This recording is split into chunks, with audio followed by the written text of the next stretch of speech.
I'm EXO, and this is a Big Blue Disc. Big Blue Disc was a monthly magazine that was on disc. Now, originally the company behind it made ones for the Apple, and there was a Commodore as well, I believe. But the blue in this case was specifically for the IBM PC. Starting out in April of 1988, the first Big Blue Disc came out, and this was really crazy, really unique to be able to get a disc sent to you that not only could you read about some of the software coming out, but you could actually install it and use it. And it was the beginning of what you might call shareware. This was a way to put software in your hands that maybe had a registration fee you could send in to get more functionality. Or maybe it didn't have a paid upgrade, but you like the publisher, so you look them up and you find out what other stuff they've worked on. Some really key developers came from this disc. And this guy here, this is issue number 10 right here. There were 141 issues before they stopped making it. Currently, eXoDOS has all but 2, if I remember correctly. The story on this is kind of crazy. I found a giant auction about 12 years ago that had about half the discs in it. And 97% of them were working. And I was able to dump them, and it was amazing. And that really wanted, at that point, it's like, I want to complete this collection. I want to have them all. And by a crazy twist of fate, I came across a fellow who was online who said, hey, I've got about half the Big Blue discs. And I'm looking for someone that has the other half. And I want to find the rights holder so that they can sell these again. Because like the Apple one, it's for sale. You can go out, you can pay a couple $100, I think, or they're charging a decent amount for it. And you can buy them and you can download all of them. So I reached out to this fellow and we compared notes. And he had almost exactly the half that I didn't have. And I had almost exactly the half that he didn't have. It was crazy. Because at this time, there was like 5 or 6 issues available for download. Maybe 8, less than 10 for sure. That includes going to archive. Now, some of the specific games that were really popular had leaked off some of these issues. But the whole disc itself was not to be found anywhere. So then came the tricky part. He did not want to send me his discs unless we could find the person who owned the rights. I spent 18 months trying to track people down. The company was originally in Louisiana. I'm in Texas, so not too far. So I called the company. Of course, they're long gone, but I found the guy who ran it, and he says, oh, I sold off the rights to Big Blue to this guy over here. I finally find that guy. I call him up. He has no idea what I'm talking about. And eventually he's like, no, we got acquired by so-and-so. If anyone had the rights, it would be them. I called that guy. It takes me months to get a hold of him. He finally, it's like, I just bug him to the point that he finally answers. And he's like, look, what do you need? I'm trying to find out, do you own the rights to the Big Blue disc?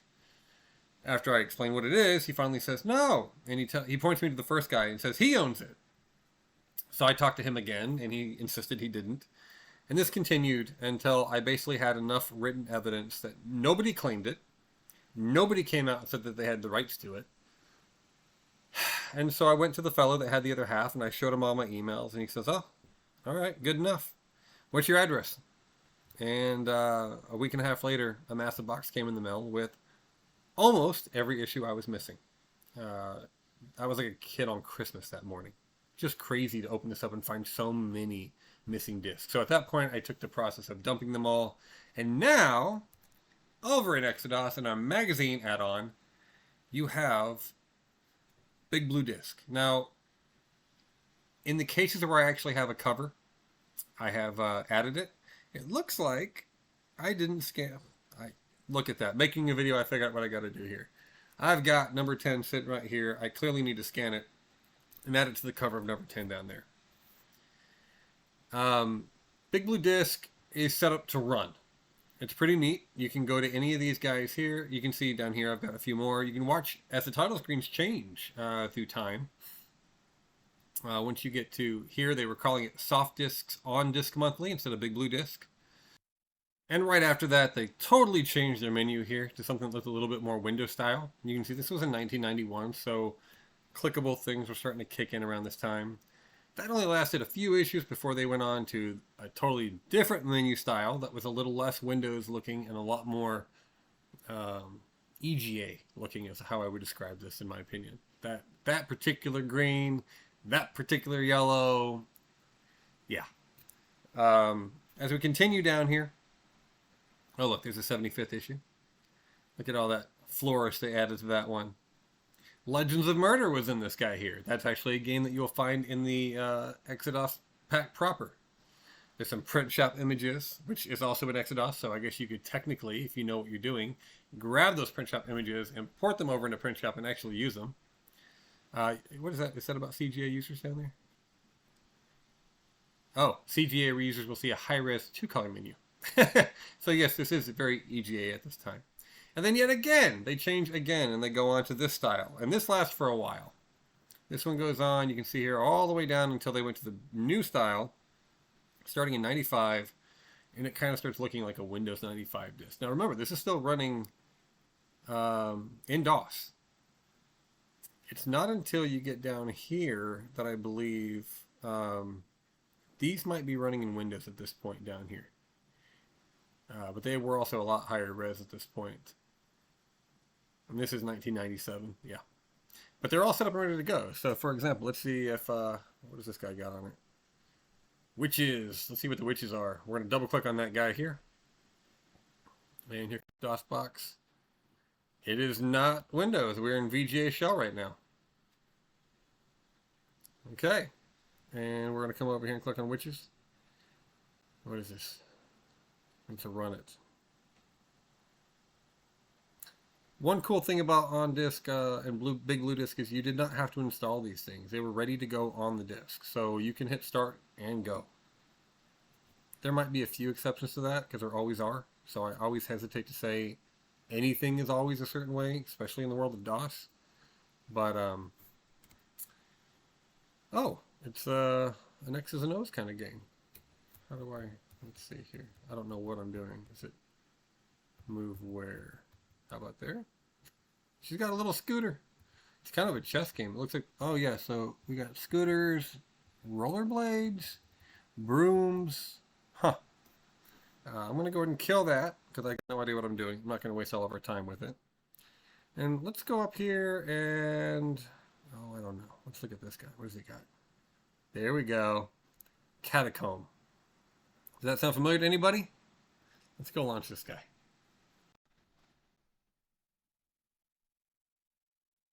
Issue number 50. This is December of 1990. It's nice and slow. Oh, there's a Christmas card. How cute. Okay. So let's come down here and go to, let's go for Catacomb. What was that? Run it. Catacomb by John Carmack. Carmark? They misspelled his name. I'm positive John Carmack did Catacomb, not Carmark. I'll go with EGA here.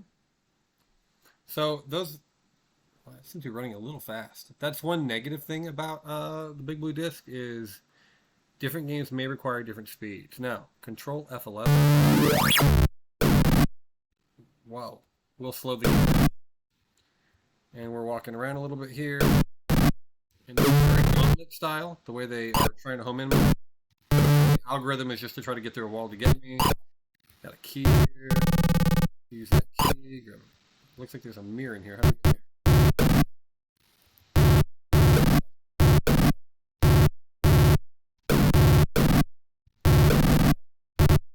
there? Secret walls.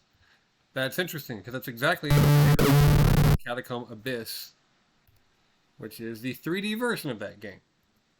Now, John Romero,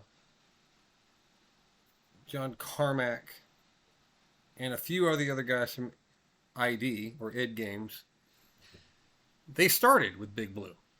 Rescue Rover, Hover Tank are two that come to mind.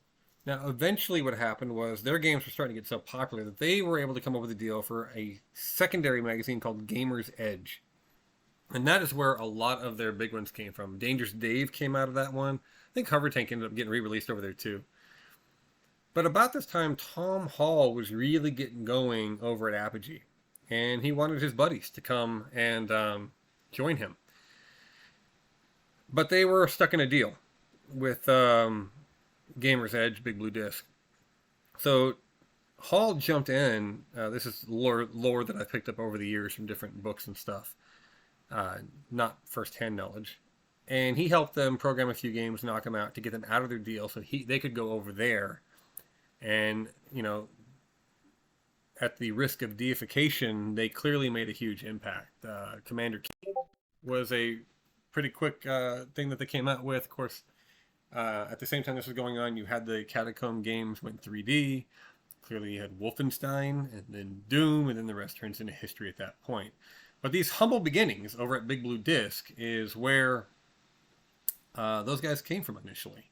And this is where they got their feet wet. And so it's kind of neat going through here and finding these really early games that they worked on. I'm looking here to see if I can find one more. I have not memorized. Oh, there's Castle of Kraz. The Kraz games were really big later on. Launched that one twice by accident. Who was Kraz? Let's see here. Let's read it. Scott Miller from Apogee and later 3D Realms. So you've seen the correlation here. As many of you know, I grew up in the from high school on, I lived in the Dallas area, and it was kind of the mecca at the time of shareware. We had Apogee, we had 3D Realms, we had 7th Level, we had, gosh, I'm blanking on a few of the other ones right now. There was a lot of small ones. If you look at a lot of the flight sims, the packs that were made for Microsoft Flight Simulator, they came out of a place up in Lewisville, Texas, which is just one suburb north of me. Garland, Lewisville, Richardson, which is where 7th Level was. Grand Prairie had a few. It was crazy. There is a show called Halt and Catch Fire that kind of fictionalizes this time period, but it does take place in Dallas. And while it doesn't talk too much about the major software that was going on, so focus more on like the TI type stuff. It does hone in on the fact that this was a major hub at the time. I've got a ton of funny stories about the guys. I ran into them over the years. I've mentioned before I worked for the flagship CompUSA store. More than once I walked in to find Romero preaching about something like Daikatana and telling us how awesome it was going to be, or whomever who was listening to him. He definitely knew how to hold court. At this point, it had kind of folded on itself. Romero and Hall and a few others had gone on to make Gathering of Developers, which was a publishing group that also developed. And it was like, oh man, at the time, it was the closest thing to rock stars in programming having their own publishing house. D Magazine, which was a local Dallas magazine, did an amazing expose on how it all crumbled for them. That's a whole other set of stories, I guess. But apart from them coming in the store sometimes, I also, later here in life, I participate in Kenpo, kickboxing, and sparring competitions. And the guy who runs my studio, one day we're driving to a kickboxing competition, and he's talking about running businesses and being an entrepreneur, and he says something about how, yeah, my buddy back in college that I was a roommate with, he developed a whole new way of distributing online software. And I said, oh, and he doesn't know that I do this kind of stuff. We don't talk about eXoDOS and preservation and software at karate and Kenpo. And I'm like, really? What kind of software distribution are you talking about? And he goes, oh, it was something called shareware. And I said, okay, who was your roommate? He goes, oh, his name was Tom Hall. I said, really? And he goes, yeah, me and Tom and a guy named John and I apologize. At this point, I was already like, wait, what? Because he doesn't know enough. He can't gaslight me because he doesn't know I'm even into this stuff, right? But eventually, it comes down to what I understood was it looked like it was George Broussard, Tom Hall, and one of the Johns. It wasn't Romero, I don't think. It was either Carmack or a guy. That last name I'm a little fuzzy on, and I don't want to. I'm not going to BS my way through that. It was someone in the group. Could have been Scott Miller. Maybe it wasn't a John at all. But basically, he was the one guy apparently that lived. It was a house of four guys, and he went on and he was working on his karate studio, and these guys were all in software. And he was lamenting the fact he's like, "Man, I should have just been a programmer, and I should have stuck with those guys. They all did so well in life." And I'm sitting over there as we're driving in the van. We're driving to Abilene, Texas for a karate tournament, and I'm like, what is going on here? How is my life like so crossed in that I can't even in my 40s go start working on kickboxing without finding out that the guy who runs my karate studio was a roommate with the guys who build the software that I preserve. It was a trip. Anyway, Big Blue Disc is something I'm immensely proud of as a sub collection part of eXoDOS.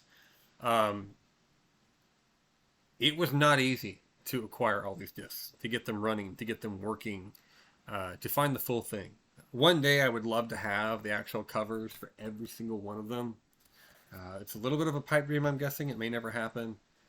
But even to this day, I still watch eBay, and if someone even posts like a Big Blue Disc, I see if I can find, did they take a good picture of it? Can I extract the picture and turn it and warp it? And can I get the, it's so hard because the plastic casing is a little bit yellow nowadays on all these. They didn't hold up over time, but also they create like a sheen, and so any kind of flash or thing with the camera creates this glare, and so a lot of the ones online have these bad glares across them. This is just one of many digital magazines in the magazine pack. There is another video coming. It is a long video because the magazine pack is something that it's hard to succinctly talk about. There's a lot of data there. There is a lot of time there. The ephemera of the era is just as important as the games. One thing that I love about Frank Cifaldi over at the Video Game History Foundation is, and by the way, they've been a great supporter of the project. Really good guys over there. And one of the great things about them is they put so much focus on the ephemera. They collect the magazines, they collect design documents, they collect anything that surrounds the game, not just the games themselves. And that is the history. To understand, think about what a magazine can tell you about a game. It can tell you about games that were announced that never came out. It can tell you in the previews about features that were in the game that were not there when it came out. It can tell you about how gamers received at the time it came out. Maybe when it came out, people thought it was crap, and now we look back on it and say, hey, that is a seminal game. Or maybe it came out and people lauded it and said how amazing it was, and now we look back on it and say, what a POS that was. It didn't run well. It never lived up to its full potential. And this is also a time period when magazines are running like 3 and 4 months behind. Imagine how far back Big Blue Disc would have been if it had been trying to be current. That's what made it work so well. It wasn't trying to be current. It's not reviewing a game that comes out in June, even though they had to copy these discs and send them out back in March, April. And a lot of times that's what's happening with the newsstand magazines. If you went to the newsstand, you picked up a copy of PC Gamer, and it was the December Christmas issue, which was huge. And it was talking about all the cool stuff you could buy in the holidays. Well, first of all, that magazine was on newsstands, even though it says December, it was on newsstands in November. Which means it was finished and shipped out in October. And I'd say the beginning of October was the last final touch. But a lot of the articles had been finished maybe even in September. So there's a lot of guesswork. Okay, you're in September. Write the Christmas issue. Tell all the readers what the big games are going to be and how great they are. Well, a lot of these games were being worked on up until the moment they shipped almost. So there's a good chance that they're reviewing a final game and the game's not even final yet. So they have to review on promise at that point. well, yeah, here's the review copy we're giving you, but keep in mind when the copy ships, it'll have multiplayer and it'll have this and that and, better sound and all those bugs. Don't worry, those will all be gone too. So it's not uncommon to read a review that tells you how great the multiplayer aspect of the game is, and there's no multiplayer in the game, or some feature like that. Wipeout for the PC comes to mind. It's the futuristic racer that was on PlayStation, really well known there. There's a DOS version of it, and the DOS version was advertised as having multiplayer in it, local IPX and LAN. It's not there. And then they came and said, like, it's on the menu, I think, and it's in the manual, and they had to come out and say, like, well, the next patch will have it. The patch never came. So it's a game that actively advertises multiplayer, even in the game itself, and it was never released. Never happened. Whether that's because it didn't sell as well as they hoped it would, or they got shuttled onto a new thing, or they got fired, I don't know the story behind that. I just know that it's not there. To bring things back around, though, Big Blue Disc was the magazine that started it all for me. The magazine pack would not exist if it wasn't for Big Blue Disc, because this is what pulled me in. I had a lot of fun putting this together. I had a lot of fun launching every single one of them and just seeing what kind of stuff was going to come up. It's a time capsule. This guy here is January of 1996. In 96 January, I'm in my sophomore year of high school. And, I can see myself popping something like this open and being like, oh, graphics, what kind of cool graphics are on this thing? And we're going to just PCX clip art. And so it's probably just a folder full of it. Yeah. Bag.pcx, helper.pcx, ornament, reindeer, singers. You can't even open them. You have to use the PCX viewer that was on past issues, but we didn't have room for it this time. Oh well, I guess that's not on there.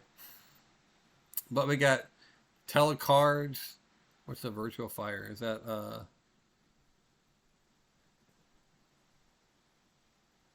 oh my goodness. Wow.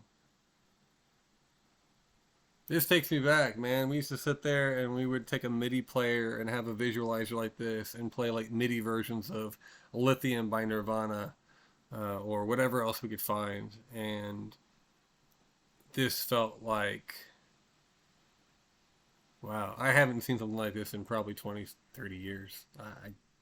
I've seen it, but I haven't, not in this way. Not something where you can like come down here and like, so let's see here. We're going to click on this guy.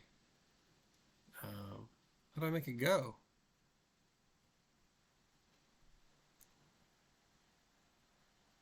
Oh, well, that's really neat. That takes me back. We would just listen to music all night, MIDI versions of it, and watch the cool effects. I remember one time we even took this is my last anecdote for this episode, or this issue, this video. We took a CRT monitor, and a couple of my friends were theater techies. And so we got a big lens you would put like on a projector, and it was an inverted lens which made the image bigger. And we laid the CRT on its back, put this projection lens on top, and then put a box around it so that the light couldn't come in. And then we turned the lights off, and it projected the monitor on the ceiling. And it was kind of dim, but we just cranked the brightness on that thing, and it worked well enough, especially once your eyes adjusted. And it kind of put the fractals and the colors on the ceiling. And we just kind of like laid there listening to music, watching that's nerds having fun on a Friday night. Thank you for joining. Thanks for listening to all my goofy stories. Hope you guys enjoy the Big Blue Disc as much as I did finding it, putting it together, and presenting it. I get lost in this every time I pull it up. Thanks again.